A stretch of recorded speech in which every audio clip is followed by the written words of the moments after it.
সঞ্জয় রায় যেই মন্তব্যগুলো করছেন, যে বক্তব্যগুলো দিচ্ছেন বারংবার বিচার পর্ব চলাকালীন, সেগুলো কোথাও একটা পশ্চিমবঙ্গ সরকার বা পরোক্ষে তৃণমূল কংগ্রেসের চোখের ঘুমকে কেড়ে নিয়েছে।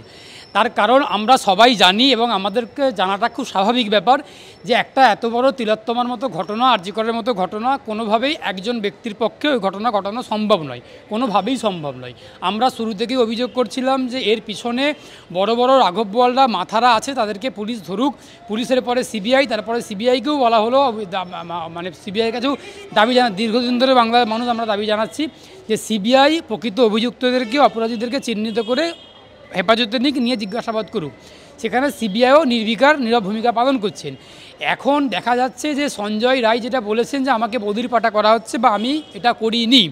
এখন সাধারণত যেটা আমরা আইন অনুযায়ী, যেটা আমরা জানি আইন অনুযায়ী, যে যিনি মূল অভিযুক্ত হন বা যাকে কোনোভাবে যিনি অ্যাকিউজড হন, তার কথার সেভাবে গুরুত্ব দেওয়া হয় না, তার অভিযোগে সেরকম গুরুত্ব দেওয়া হয় না।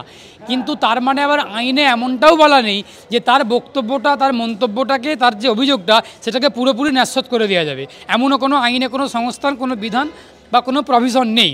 এখন সঞ্জয় রায় যে মন্তব্যগুলো এর আগে করেছেন যে আমি এর সঙ্গে যুক্ত নই, আমি একা নই, বা আমি কিছু করিনি, বা আমি জানি না, আমাকে ডিপার্টমেন্ট থেকে ফাঁসানো হয়েছে।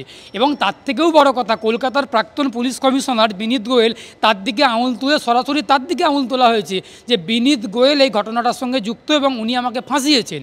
এখন এই ঘটনাটার যদি আমরা শেষ মুহূর্ত বা শেষ পর্যন্ত যেতে পারি, তাহলে কিন্তু আমরা লক্ষ্য করব সঞ্জয় রায় বিনীত গোয়েলের নাম বলছেন।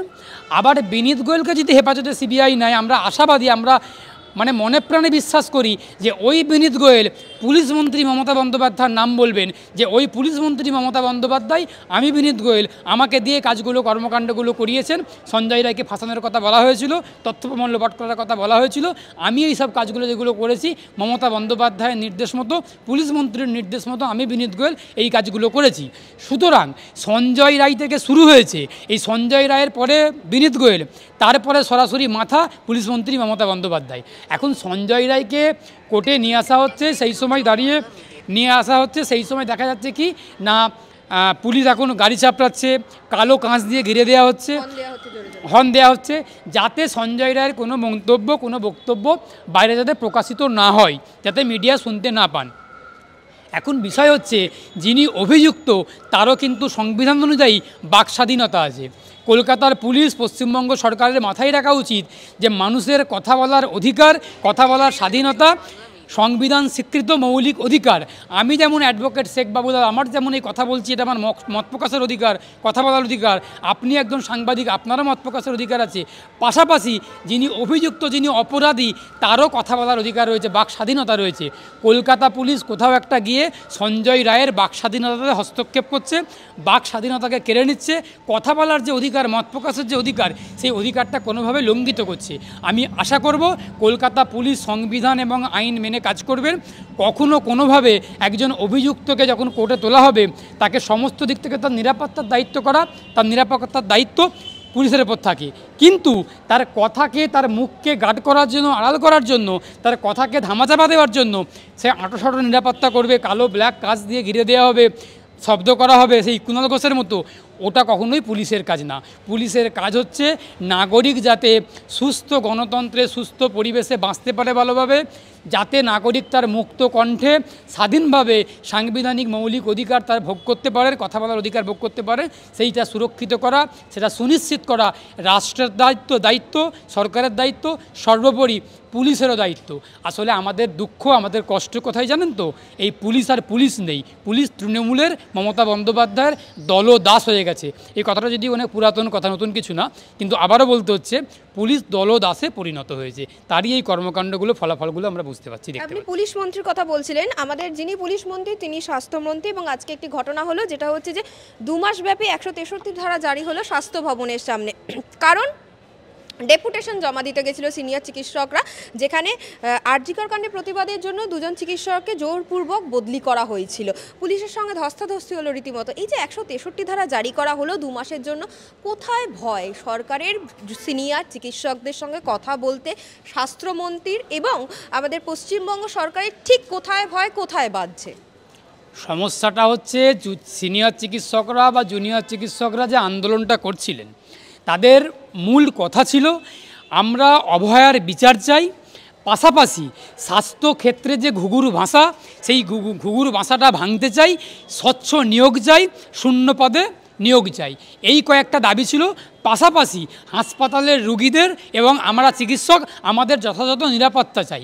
এই যে একটা মৌলিক চাহিদা, মৌলিক দাবি, আমরা নাগরিকরা, আমরা যারা মানুষ, সে চিকিৎসক হতে পারেন, সে আইনজীবী হতে পারেন, কৃষক হতে পারেন, শ্রমিক হতে পারেন, যারা সাধারণ মানুষ, প্রত্যেকের নিরাপদে নির্ভয়ে বসবাস করা, বেঁচে থাকার অধিকারটা মৌলিক অধিকার, সংবিধান স্বীকৃত। সংবিধানের 21 নম্বর ধারায় পরিষ্কার বলা আছে জীবনের অধিকার। সেই অধিকারের মধ্যেই পড়ে বেঁচে থাকার অধিকার। বেঁচে থাকার মধ্যে নিরাপত্তার সঙ্গে বেঁচে থাকা, নিরাপদে বেঁচে থাকাটা অধিকারের মধ্যে পড়ে। সুতরাং যে চিকিৎসকরা যে দাবিটা নিয়ে স্বাস্থ্য ভবনে যাচ্ছেন, স্বাস্থ্যমন্ত্রীর সঙ্গে আলোচনা করছেন, মুখ্য সচিবের সঙ্গে আলোচনা করেছেন বা করার একটা চেষ্টা চালিয়ে যাচ্ছেন, সেইখানেতে দাঁড়িয়ে যে দাবিগুলোর কথা চিকিৎসকরা বলবেন, সেই দাবিগুলো এই তৃণমূল কংগ্রেস, এই মমতা বন্দ্যোপাধ্যায় স্বাস্থ্যমন্ত্রী বা পুলিশ মন্ত্রী সেই দাবি কোনোভাবেই মানবেন না, মানতে চাইবেন না। মানলে মানতে পারেন, কিন্তু মানবেন না। কেন মানবেন না? যদি দাবিগুলো মেনে নেওয়া যায় তাহলে লক্ষ্মীর ভাণ্ডারটা বন্ধ হয়ে যাবে। সব চিকিৎসা ক্ষেত্রে বা স্বাস্থ্যক্ষেত্রে যদি শূন্যপদগুলো নিয়োগ করা হয়, চিকিৎসক নিয়োগ করা হয়, ফার্মাসিস্ট নিয়োগ করা হয়, টেকনিশিয়ান নিয়োগ করা হয়, কত আমার বন্ধু আছেন ডাক্তার, তারা পরীক্ষা ডাক্তারি পাস করে এখনও পর্যন্ত সরকারি নিয়োগ হয়নি, নিয়োগ পাচ্ছে না। কত ফার্মাসিস্ট বন্ধু আছে আমার, টেকনিশিয়ান বন্ধু আছে আমার, তারা নিয়োগ পাচ্ছে না কোনোভাবে। মেধাবী ছাত্র বন্ধুরা আছেন। সুতরাং সরকারের এটাই ভয় যে আমরা যদি আলোচনাতে বসি, আমরা যদি চিকিৎসকদের সঙ্গে আলোচনা করতে বসি, তাহলে কোথাও একটা আমাদেরকে আলোচনাটা করতে গেলে দাবিটা মানতে হবে। আর দাবিটা মানতে গেলে আমার সরকারটাই পড়ে যাবে। তার কারণ পশ্চিমবঙ্গ সরকার দেনার দায়ে জর্জরিত। টাকা নেই, ভাড়ারে টাকা নেই, লক্ষ্মীর ভাণ্ডার দিচ্ছেন, বিভিন্ন রকম করছেন। সুতরাং এই চিকিৎসকদের দাবিগুলোকে মানতে গেলে, কোথাও একটা যদি মানতে যাই, শিক্ষক নিয়োগ করতে গেলে, চিকিৎসক নিয়োগ করতে গেলে, গ্রুপ ডি সি নিয়োগ করতে গেলে, তাহলে এই সামাজিক যে প্রকল্পগুলো মুখ্যমন্ত্রী ঢাকঢোল পিঠে প্রচার করেন, এই যে একটা ঢপের চপ দেন, সেগুলো বন্ধ হয়ে যাবে। তার কারণ সরকারের ভাড়ারেতে কোনোভাবেই টাকা নেই। এই আতঙ্ক, এই ভয় থেকেই যাতে আলোচনাও করব না, আমাকে দাবিও মানতে হবে না, আর কোনো রকমভাবে আমার লক্ষ্মীর ভাণ্ডার চলবে, আমার ভাড়ারে টানও পড়বে না, টাকার অভাবও হবে না, যেমন চলছে তেমন চালিয়ে যাব। সেই জন্যই এদেরকে কোনোভাবে, এই চিকিৎসকদেরকে আলোচনার টেবিলে ডাকছেন না, তাদেরকে বারংবার আটকে দেওয়ার চেষ্টা হচ্ছে। আর 163 যেটা জারি করেছে, 163 যেটা জারি করেছে, এখন এই পশ্চিমবঙ্গের পুলিশ, পশ্চিমবঙ্গের সরকার বারবার সংবিধানকে, আইনকে এরা লঙ্ঘন করে। যেই ধারাটা বিএনএসএসে বলা আছে 163, সেই ধারার একটা যৌক্তিকতা আছে, সেই ধারার একটা বিস্তারিত ব্যাখ্যা আছে। সেই ব্যাখ্যাকে কোনোভাবে এই পুলিশ কাজে না লাগিয়ে, এই পুলিশের আইনের জ্ঞান না থাকার কারণে এরা বারংবার বেআইনি কাজ করেন, অসাংবিধানিক কাজ করেন, আইনি বেআইনি পদক্ষেপ নেন, নিয়ে কোথাও একটা পশ্চিমবঙ্গ সরকার বা পুলিশের গরিমাকে নষ্ট করছেন। 163 যেখানে সেখানে জারি করা যায় না। 163 সেকশন বিএনএসএসের যেখানে সেখানে জারি করা যায় না। আমার আশঙ্কা হচ্ছে এখানে কেউ একটা ডেপুটেশন দিতে আসবে, আমি 163 জারি করে দিলাম। এগুলো আসলে নাগরিকের যে একটা গণতান্ত্রিক অধিকার, নাগরিকের যে আন্দোলন করার, ডেপুটেশন দেওয়ার যে অধিকার, মৌলিক অধিকার, সেই অধিকারটাকে কোথাও একটা পুলিশ গিয়ে লঙ্ঘন করছেন। এটা পরিষ্কার কথা, পরিষ্কার বক্তব্য। আর পুলিশ তো করছেন না, পুলিশকে করাচ্ছেন, কে করাচ্ছেন? পুলিশ মন্ত্রী মমতা বন্দ্যোপাধ্যায়। এই সংবিধানকে লঙ্ঘন করে, আইনকে অমান্য করে, আইনকে কোনো রকম মান্যতা না দিয়ে, আইনের একদম কি বলবো, একদম শ্রাদ্ধ উড়িয়ে দিচ্ছে এই সরকার। আইনের কিচ্ছু মানছেন না। আইনটা যেভাবে তৈরি করা আছে, আইনের যে বাস্তবতা, আইনের যেই জন্য প্রয়োজনীয়তা, যার জন্য আইনের ধারাগুলো তৈরি করা হয়েছে, সেই আইনটাকে এই সরকার ভায়োলেট করছেন। সেই আইনের যেখানে যেই ধারার প্রয়োজন নেই, সেখানে সেই ধারা নিয়োগ প্রয়োগ করছেন। এবং আমি লাইভের একটা বিষয়ে আসি, যখন জুনিয়র চিকিৎসকদের সঙ্গে প্রথমে লাইভে মিটিং করার কথা হয়েছিল, উনি বললেন যে বিচারাধীন বিষয়, মুখ্যমন্ত্রী মমতা বন্দ্যোপাধ্যায়, এবং তারপর দেখলাম সেটা লাইভেই হলো। এখন আইনজীবী কল্যাণ ব্যানার্জি বলছে যে জুনিয়র ডক্টররা বা চিকিৎসকরা, সরকারি চিকিৎসকরা এই যে কখন হসপিটালে ঢুকছে, কি চিকিৎসা করছে, একটা লাইভ হোক সারাদিন ধরে, তাহলে যারা পেশেন্ট পাঠিয়েছে তারাও দেখবে, সরকারও দেখবে কতটা টাইম ওনারা ডিউটি দিচ্ছেন। এটা কি আদৌ সম্ভব হতে পারে? আইনজীবী হিসেবে আপনি কি বলবেন? কল্যাণ বন্দ্যোপাধ্যায় তো তারা ভুল তথ্য জানেন। উনি তো তৃণমূল দলটা করার জন্যই ব্যস্ত। উনি তো একজন সিনিয়র অ্যাডভোকেট, তার পাশাপাশি উনি একজন রাজনীতিবিদ, তৃণমূলের সাংসদ। উনি তাহলে ভুল তথ্য জানেন। জুনিয়র চিকিৎসকদের দাবি হচ্ছে হাসপাতাল চত্বরে সিসিটিভি ক্যামেরার পর্যাপ্ত ব্যবস্থা করতে হবে, এটাও জুনিয়র চিকিৎসকদের বা চিকিৎসক মহলের দাবি। তার দাবিটা কেন? সিসিটিভি ক্যামেরা কেন লাগাতে হবে? তাদের একটা নিরাপত্তা আছে। হাসপাতালগুলোতে তৃণমূলের দুষ্কৃতীরা দিনের পর দিন ঢুকছেন, চিকিৎসকদেরকে শাসানি দিচ্ছেন, হুমকি দিচ্ছেন, ভয় দেখাচ্ছেন।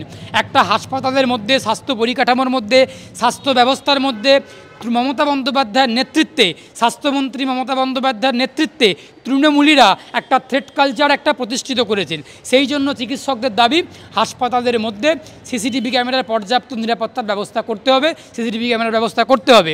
এখন কল্যাণ বন্দ্যোপাধ্যায় যে কথাটা বলেছেন, ওই কথাটা জুনিয়র চিকিৎসকরাই বলেছেন যে সিসিটিভি ক্যামেরার ব্যবস্থা করা হোক।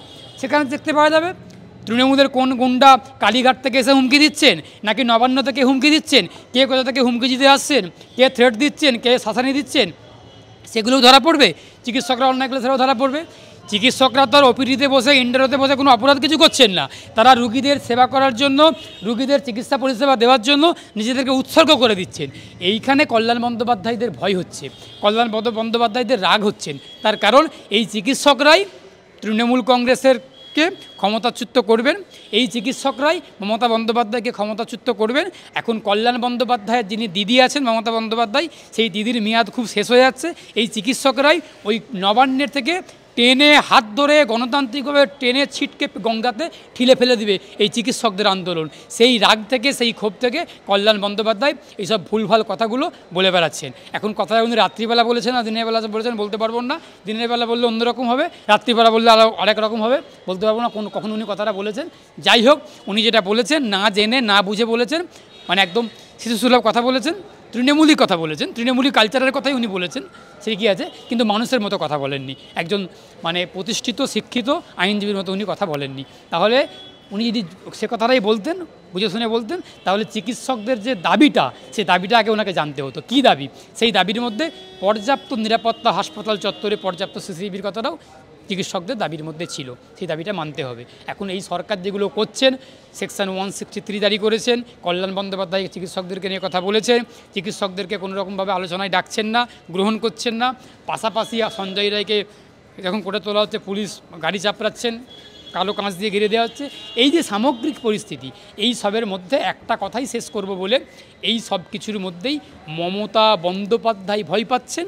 তার কারণ এই সঞ্জয় রায় বিনীত গোয়েলের নাম বলেছে, আর সিবিআই যদি নিরপেক্ষ হয়ে থাকেন, এই বিনীত গোয়েলকে হেফাজতে নিলে বিনীত গোয়েল আবার পুলিশ মন্ত্রী মমতা বন্দ্যোপাধ্যায়ের নাম বলবেন। সেই জন্য খুব চিন্তায় আছেন। আমি আশঙ্কাতে আছি সঞ্জয় রায়কে না থানার মধ্যে বা কোর্টের মধ্যে বা এই জেলের মধ্যে না মেরে দেওয়া হয় কোনো যুক্তি দেখিয়ে। আমি আশঙ্কা প্রকাশ করছি। আর কোর্টের কাছে আমাদের আবেদন থাকবে, কোর্টের মতো করে বিচার করছেন, সঞ্জয় রায়ের নিরাপত্তাকে আরও জোরদার করা হোক। কারণ সঞ্জয় রায়ের জীবন বিপন্নতার মুখে। সঞ্জয় রায়কেই হয়তো বিচার হওয়ার আগেই কোনো রকমভাবে এনকাউন্টার বা করে দিতে পারে, বা এই সরকার বা সিবিআই মেরে দিতে পারে। কারণ সিবিআই এই সরকারের সঙ্গে মিলেমিশে কাজ করছে অপরাধীদেরকে বাঁচানোর জন্য, তৃণমূল কংগ্রেসকে সুবিধা পাইয়ে দেওয়ার জন্য।